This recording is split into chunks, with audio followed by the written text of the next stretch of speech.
నిజం ఎంత లోతులో దాచినా దాగదు, తప్పకుండా బయటపడుతుంది.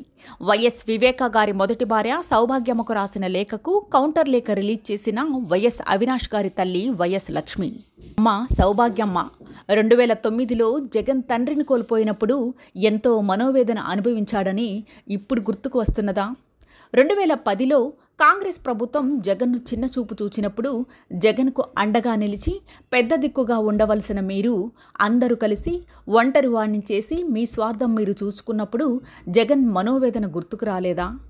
2011లో నీ భర్తను నీవు నీ కుమార్తె అల్లుడు విజయమ్మపై పోటీ చేయించినప్పుడు వాళ్ళ మనోవేదన ఎలా ఉండనుందో మీకు తెలీదా? నీ కుమార్తె అల్లుడు పూల అంగడి వద్ద డిగ్రీ కాలేజీలో కించపరిచే మాటలు మాట్లాడినప్పుడు వారు ఎంతో మనోవేదన అనుభవించారో మీకు తెలియదా? వివేకానందరెడ్డి గారు జగన్ను సీఎంగా చూడాలని కోరుకున్న మాట ఎంతో వాస్తవం. అలాగే మార్చి 2019 14వ తేదీ రాత్రి కూడా అవినాష్కు ఎంపీగా గెలిపించమని ప్రచారం చేసిన మాట కూడా వాస్తవం. ఈ విషయం స్వయంగా మీ కూతురు సునీత మీడియాకు వెల్లడించింది. ఇవాళ మళ్ళీ మీరే అది ఎంపీ టికెట్ కోసం హత్య జరిగింది అని తప్పుడు ప్రచారం చేయడం, సంబంధం లేని వారిని ఈ కేసులో ఇరికించడం మీకు తప్పు అనిపించడం లేదా? ఎవరిని కాపాడుకోవడం కోసం మీరు ఇలా చేస్తున్నారు?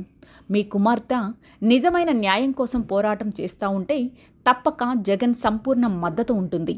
అలా కాకుండా మీ కుమార్తె వైఎస్ఆర్ గారు జగన్ శత్రువులతో చేతులు కలిపి వారి చేతిలో పావుగా మారి సంబంధం లేని వ్యక్తులను ఈ కేసులో అన్యాయంగా ఇరికించి వారి జీవితాలు నాశనం చేయాలని చూస్తే జగన్ ఎలా మీకు మద్దతు ఇవ్వగలడు? హత్యకు కారణమైన వారు మీతోనే ఉన్నారు, మీలోనే ఉన్నారు. దొంగే దొంగను పట్టుకోమంటే ఎలా దొరుకుతాడు దొంగ? మాటి మాటికి హంతకులని మీరు మాట్లాడుచున్నారు. చాలా తీవ్రమైన పదజాలంతో అవినాష్ను తిడుతున్నారు. న్యాయస్థానంలో కేసు నడుస్తుండగా మీరంతట మీరే హంతకుడు అని ఎలా మాట్లాడగలరు? అలా మాట్లాడడంలో తప్పు అనిపించడం లేదా మీకు? నీ కుమార్తెను షర్మిలమ్మను ఎవరు టార్గెట్ చేయలేదు. వారి మాటలే ఇతరులు హేళన చేసేదానికి కారణమవుతున్నాయి. ఇప్పటికైనా వైఎస్ఆర్ గారు జగన్ శత్రువుల చేతిలో పావుగా ఉండకుండా వారి కుట్రలకు కుతంత్రాలకు బయటకు వచ్చి చేసిన తప్పు తెలుసుకుని నిజమైన న్యాయ పోరాటం చేయండి. అన్యాయంగా మీ వలన బాధింపబడిన వారు ఎంత ఇబ్బంది పడుతున్నారో అర్థం చేసుకుని ప్రయత్నం చేయండి. నిజం ఎంత లోతులో దాచినా దాగదు, తప్పకుండా బయటపడుతుంది.